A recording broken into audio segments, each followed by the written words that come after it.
इस बात का डर।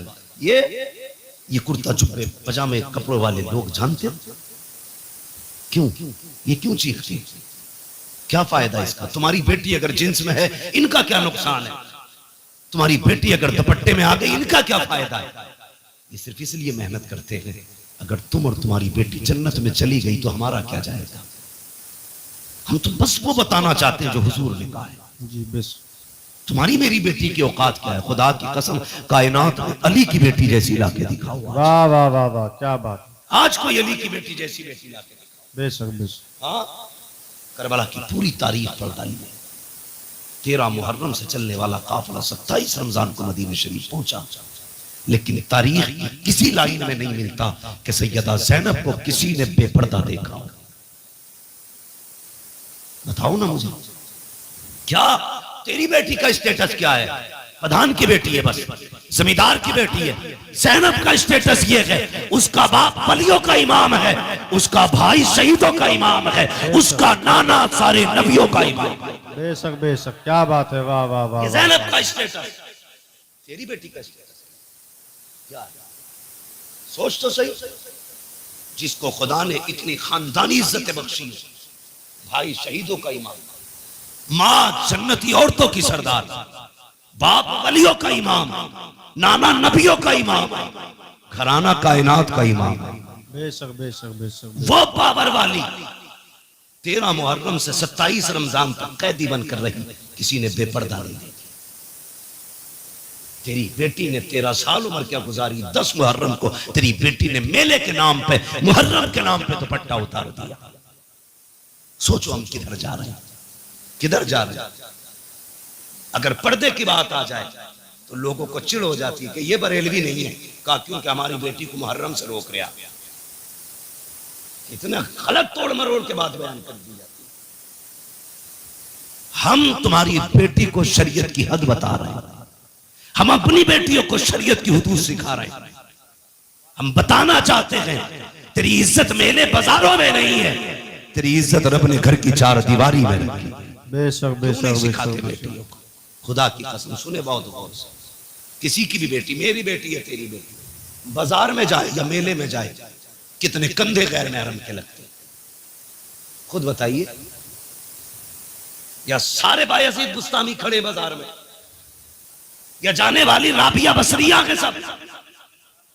नहीं, ना कोई बायजीद बुस्तामी है, ना कोई राबिया बसरिया है। एक बाजार से निकलो 10 लोगों से कांधा टकराता है और कोई फर्क तक नहीं पड़ता। सुन, यजीद के दरबार में अली की बेटियां खड़ी थी। मैं बता रहा हूं तुम्हें इस्लाम क्या है। यजीद के दरबार में हुसैन की बेटियां खड़ी।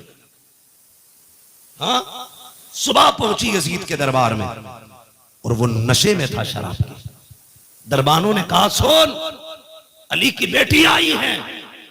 उसने कहा खड़ा रहने दो, खुदा की कसम तेरी बेटी 1 घंटा राशन के लाइन में लग जाए तो प्रधान पे बिगड़ जाता है, आधार की लाइन पे लग जाए कानून पे बिगड़ जाता है, पानी की लाइन पे लग जाए तो तुम समाज के उसूल पे बिगड़ जाते हो। गुस्सा नहीं आया?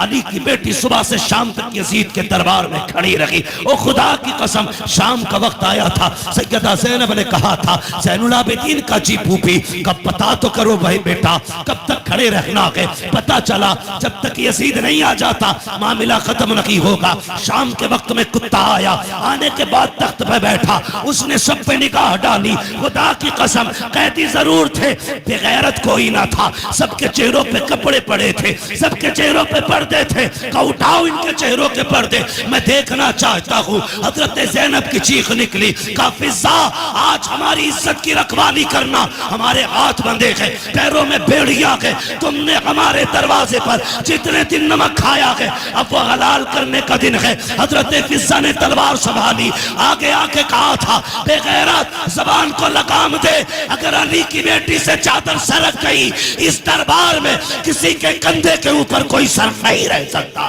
वाह वाह, क्या बात है। नारे तकबीर। क्या पता गैरत किसे है? क्या बात है। बेशक बेशक। तू क्या जाने इज्जत क्या है?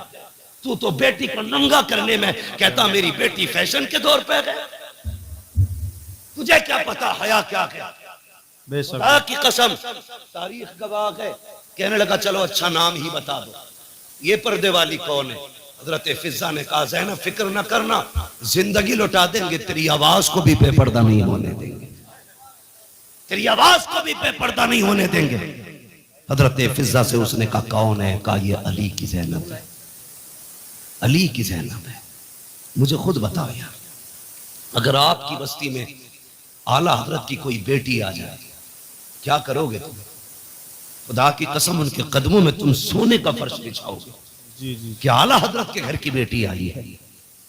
फिर सोचो उनके घर तो अली की बेटी खड़ी थी, होना तो ये चाहिए था नाम सुन के गर्दनें झुक जाती, मगर उन्हें अपने कुत्तेपन का पूरा इजहार किया। कहा ये ज़ैनब है। अच्छा जानते हो? फिर उसने निकाह घुमाई, सबसे छोटे वजूद पे निकाह और में सकीना के सर पे दुपट्टा था।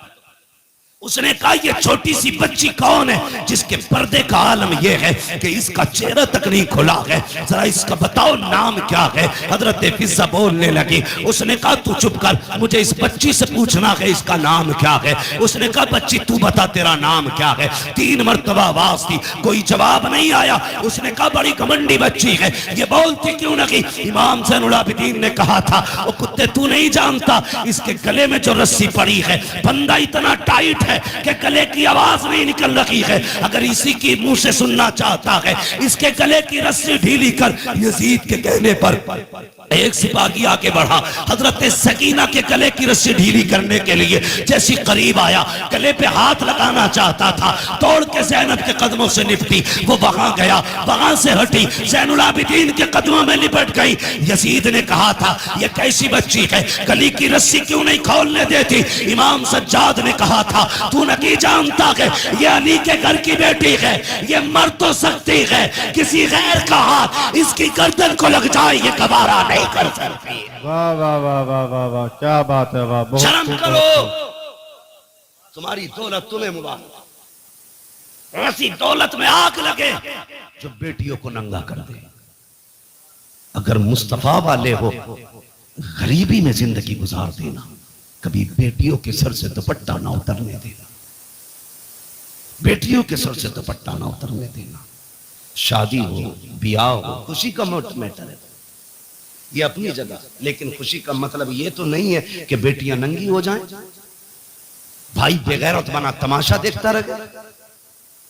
मेरी गुजारिश है आपसे, समाज को बेहतर करो, शादियों को पाकीज़ा बनाओ, गुनाहों का मरकज नहीं, तबाहकारी का अड्डा नहीं, बदमाशी का ठिकाना नहीं। शादियों को पाकीज़ा बनाओ ताकि निकाह की बरकतें अल्लाह बस्ती पे जाहिर फरमाए। समझ रहे ना मेरी बात? नौजवानों ये कदम आपको उठाना पड़ेगा। कमेटी जो जलसे की है, मेरी तो इससे गुजारिश है सिर्फ जलसे की कमेटी ना बनना, बेटियों की तहफ्फुज़े इस्मत की कमेटी भी आपको बनना है। ये आप अहद करो, हमने सिर्फ जलसा नहीं कराना है, हमें हुजूर की उम्मत की बेटियों की इज्जत की हिफाजत भी करनी है। सिर्फ यही नहीं कि सिर्फ जलसा करा लिया और 364 दिन सोते रहे, फिर एक दिन आएगा जलसा कराएंगे। अच्छी बात है, जलसों से अच्छे मैसेजेस जाते हैं, ये जज्बा बेदार होना चाहिए हमारी कौम में। लेकिन कमेटी वालों से गुजारिश है, जिस तरह आपने आज पैसा इकट्ठा करके ये एक जलसा किया ना, कम से कम ऐसे ही पैसा इकट्ठा करके साल में किसी गरीब एक बेटी की भी निकाह का और शादी का इंतजाम आप करना। और कोशिश ये करना जिस बेटी का कोई सहारा नहीं होगा, उस बेटी का ये हुजूर की उम्मत के जवान सहारा बनेंगे। बेशक बेशक बेशक करेंगे इंशाअल्लाह। इंशाअल्लाह। कमेटी वालों अल्लाह आपको सलामत रखे, आपको जज़ाए खैर दे। मगर मैं ये चाहता हूँ आपके जरिए और भी काम होने चाहिए, ज़मीनी तौर पे भी काम। अगर बैटरी डाउन हो जाए फिर उलमा को बुलाइए, फिर अपनी इस्लाह कराइए। ये सोच के जलसों में कोई ना आए मौज लेके आइए। क्या करना है मौज का? सच बताऊं, ये चमक दमक, ये आवाजों के जोर, ये सीनों के दम कब तक है? जब तक अल्लाह चाहता है। वो नहीं चाहेगा ये सारे खत्म हो जाएंगे। ये कमान, ये हुनर हम माँ के पेट से लेके नहीं आए, ये सब अल्लाह की अता करदा चीजें हैं। जब तक वो चाह रहा है बोल रहे हैं, जिस दिन वो गला बंद कर देगा कोई माई कलाम नहीं बनवा सकता है। कोई नहीं बुलवा सकता है। लोग कहते हैं जी हम तो बतेरा समझाते। भाई मुझे खुशी हुई, कुछ लोगों से मिला हूं मैं इस बस्ती के, कुछ लोगों से मिला हूं, सबसे भी नहीं मिला, लेकिन मैं जितनों से मिला हूं मैंने बहुत अच्छा पाया है, बहुत अच्छा पाया है। अगर सारे ही लोग इतने अच्छे, तो उम्मीद करता हूं इस गांव में कुछ बुरा नहीं होगा। इंशाअल्लाह। लेकिन मैं ये भी जानता हूं हर जगह अच्छे ही लोग नहीं होते, कुछ बुरे भी होते, और हर जगह बुरे ही नहीं होते, कुछ अच्छे भी होते। अच्छे लोगों से कहूंगा बुरों की परवाह ना करना, बुरे लोगों से कहूंगा दूसरों के पीछे न पड़ना, अपने गिरबान में भी झांकना, फिर फैसला करना तुम्हें क्या करना है, फिर फैसला करना तुम्हें क्या करना है। अल्लाह करे हमारी बस्तियां ऐसी मोहब्बत और प्यार की हवाएं बस्तियों में चले कि हर मुसलमान दूसरे मुसलमान के हक के लिए खड़ा होना चाहिए, हर मुसलमान में एक दूसरे मुसलमान के लिए हमदर्दी होनी चाहिए। गलत नहीं कह रहा, आप किसी एक समुदाय के बंदे को टच करके देखिए, पूरी कौम कौवे की तरह आ जाती है, और हमारी कौम के किसी भी बंदे को बीच में काट दिया जाए, बाकी लोग तमाशा बच गए। हम यहाँ जीने के लिए नहीं आए, हम यहाँ मरने के लिए आए। मेरी बात बस समझ लेना, ये सजा बना दे सकता। हम यहाँ जीने के लिए नहीं आए, मरने के लिए आए। वो जिंदगी भी क्या जिंदगी है, ये कुत्तों की तरह गुजरे। कम से कम बहन बेटी की इज्जत की हिफाजत करो, भाई हो तो बहन की इज्जत की हिफाजत करो, बाप हो तो बेटी की इज्जत की हिफाजत करो। एक काम और करना है, अल्लाह आपको सलामत रखे। मैंने देखा इस गांव में बिल्डिंगें तो ऊंची ऊंची हैं, पक्के मकान वहीं ज्यादा होते हैं जहां पैसा होता है जी। वरना कॉलोनी से कोई इतनी बड़ी बिल्डिंग तो बन नहीं सकती है कि नहीं। अल्लाह तौफीक देना तो बस्ती वाले मिलके अपनी बस्ती की बच्चियों के लिए एक स्कूल कायम जरूर करना, और तुम्हारे स्कूलों में पढ़ाने वाली भी मुहज्जब बेटियां हो और पढ़ने वाली भी मुअद्दब बेटियां। आप बिल्डिंगें कितनी ऊंची बना लो, अगर बच्चियों को अच्छे स्कूल नहीं दे सकते तो आपने कुछ नहीं किया है। तुम नहीं जानते हो, कभी बसों में जो घूमते ना वो देखो, जो रोडों पे रहते हैं, हमारी बेटियों को किस कुत्ते की नजर से तका जाता है, उनके भेड़ियों की तरह देखते हैं बेटियों। मैं कहता हूं बेटी इज्जत से घर लौट आई, रब का शुक्र अदा कर, जी। वो वापस आ गई, बड़ी बात है। वरना बेटियों के लिए कितने फंदे लगे गए सोच भी नहीं सकते। लोग कहते हैं अल्लाह का शुक्र है 3 फर्में चल रही है, अल्लाह का करम है वो बहुत बड़ा ठेका चल रहा है।